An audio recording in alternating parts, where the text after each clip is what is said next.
7例的本土个案哦，我们要来关注的是案1203，它的活动足迹主要集中在双北市。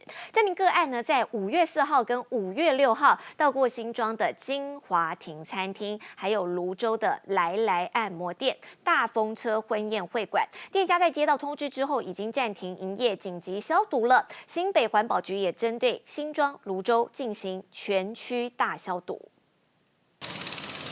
清洁人员沿街喷洒消毒水，整条店面200公尺都要大清洗。就是因为案1203在5月6号下午4点到5点半去过来按摩泸州长安店消费，现场大门紧闭，店家只贴了一张公告说休息1天。附近店家听到也很紧张。对，我们刚刚也就叫客人全部都把口罩都戴好。按摩店就位在泸州长安街，一旁就是小吃店、诊所跟药局，人潮来往往，住在同一栋的居民更是马上添购消毒用品。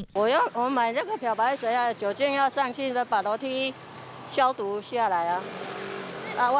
外面这边楼梯也消毒一下。另一头确诊足迹一公布，店家询问电话接不停。案1203在5月6号晚上就到泸州的大风车婚宴会馆，更传出是团体聚餐，至少4桌一起围桌吃饭。他订6桌，结果4桌而已，这一次来半而已了。五股狮子会很少来。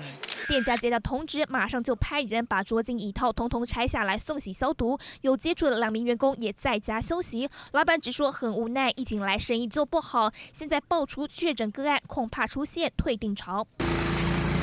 但沦陷的餐厅可不止泸州，新庄的金华亭餐厅同样也是忙着消毒，因为案1203 5月4号晚上就到这用餐，业者直到11号中午才接到通知，紧急暂停营业。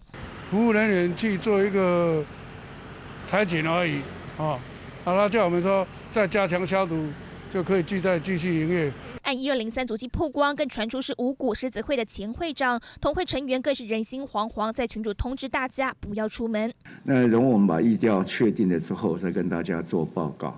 指挥中心语带保留，指出还要再调查，就怕这里不明感染源成为社区感染大破口。记者综合报道。